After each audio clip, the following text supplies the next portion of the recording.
Ok, a ver, en la historia reciente de América Latina pasó algo, la verdad, fascinante y muy contradictorio. Justo en el momento en que la democracia parecía por fin ganarle la batalla a las dictaduras, ¡pum!, empezó a mostrarse débil. Para entender qué pasó ahí, vamos a usar como guía el análisis del politólogo Marcelo Cavarossi, que la verdad es que desentrañó este viaje tan complejo de una forma increíble. Y esa es la gran pregunta que nos va a guiar hoy. ¿Cómo es posible? ¿Cómo puede ser que justo en su momento de mayor victoria, la democracia empezara, pues, a vaciarse por dentro? Esa es la paradoja, el centro de todo lo que vamos a explorar, siguiendo el hilo de esos cambios económicos y políticos que, la verdad, sacudieron al continente. Muy bien, para ir desarmando esta paradoja, nuestro camino va a ser este. Primero, vamos a hablar de la matriz estadocéntrica. Después, nos metemos con la crisis y la transición democrática. Luego, veremos la paradoja del ajuste. Y para cerrar, analizaremos si hubo o no un regreso de la política. Perfecto, pues arranquemos por el principio. Hablemos de ese modelo que, de verdad, le dio forma a la política y la economía de América Latina por casi 50 años, y que es la clave para entender, bueno, todo lo que pasó después. A este modelo, Cavarozzi le pone un nombre muy claro, la matriz estadocéntrica. Y la verdad, el nombre lo dice todo, ¿no? El Estado no era un jugador más en la cancha, era el centro de gravedad. Era el que regulaba la economía, el que mediaba en los conflictos sociales, vaya, el que marcaba el rumbo del país. Entonces, ¿cómo funcionaba esto? ¿En qué se sostenía? Bueno, básicamente en tres grandes pilares. El primero, la política dejó de ser un club exclusivo de élites y se abrió a las masas. Segundo, el Estado se metió de lleno en la economía, pero de lleno, muchas veces tomando el lugar del mercado. Y el tercero, que es importantísimo, la idea que unía a todo el mundo no era tanto la democracia liberal, sino el desarrollo nacional. El motor, lo que movía a la gente, era la idea de nación, de progreso, de industria. Pero claro, llegó la década de los 80. Y este modelo implosionó. Y aquí es donde la historia se pone de verdad súper dramática. ¿Por qué? Porque justo en medio del peor colapso económico que se recuerde, estaba renaciendo la política, a través de la democracia. Y miren nada más la velocidad de este cambio. En menos de 10 años, ¡fuf!, una ola democrática barrió con casi todas las dictaduras militares de Sudamérica. O sea, el regreso de las elecciones, de las libertades, se extendió por todo el continente. Se sentía una euforia colectiva de verdad. Esta frase del entonces presidente argentino, Raúl Alfonsín, creo que captura perfectamente el espíritu de esos años. La gente no solo estaba esperando libertades políticas, no. La creencia era que con la democracia, así, por sí sola, se iba a resolver la crisis económica, la pobreza, bueno, todos los problemas que se habían acumulado. Y a esta creencia Cavarossi le da un nombre genial: el espejismo de la democracia. Era como un encantamiento colectivo, ¿saben? La idea de que la democracia era una especie de varita mágica. Pero la cruda realidad es que mientras arriba se celebraba la política, por debajo, la crisis económica y social se estaba poniendo cada vez peor. Y aquí está el punto clave de todo esto. Mientras la democracia, digamos, formal, se estaba instalando, sus bases, sus cimientos sociales, se estaban cayendo a pedazos.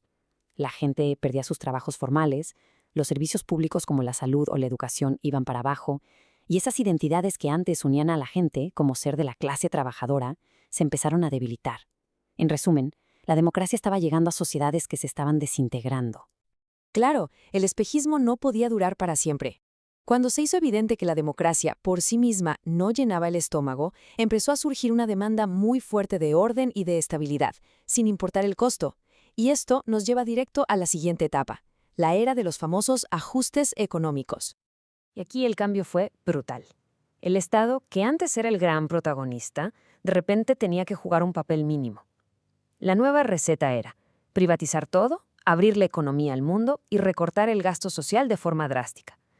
El lema que se escuchaba en todos lados era: hay que achicar el Estado para hacerlo más eficiente. Y toda esta transformación la encabezó una figura política nueva, el hiperpresidente. Estamos hablando de personajes como Menem en Argentina o Fujimori en Perú, líderes que, con la bandera de la estabilidad, concentraron un poder enorme. Muchas veces se pasaban por alto al Congreso, a las instituciones, todo para poder aplicar estas reformas de shock. Y con esto llegamos al mero corazón de la paradoja.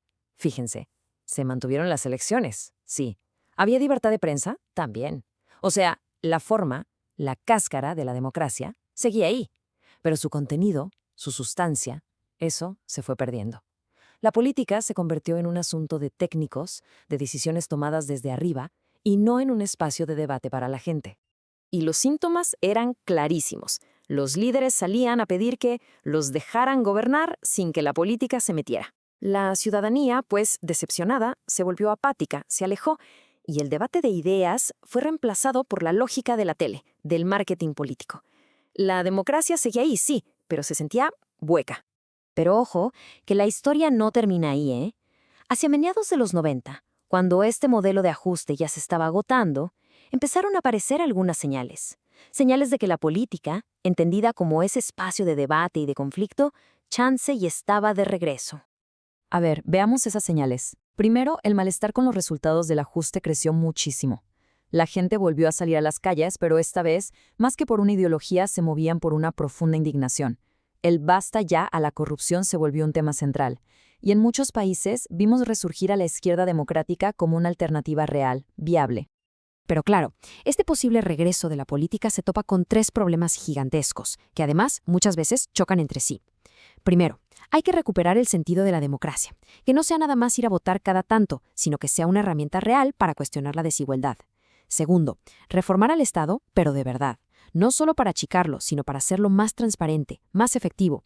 Y tercero, fortalecer a la sociedad civil, pero sin idealizarla, entendiendo que también es un lugar de conflictos. Y todo esto nos deja con una pregunta final, una que sigue completamente abierta hoy en día. ¿Será que la política es capaz de manejar esa tensión entre el mercado, el Estado y la sociedad? ¿Puede encontrar un equilibrio, aunque sea frágil, entre las demandas de uno, las necesidades del otro y las aspiraciones de la gente por una vida más justa? ¿O será que estamos condenados a vivir en esta contradicción permanente en la región? La respuesta, la verdad, todavía se está escribiendo.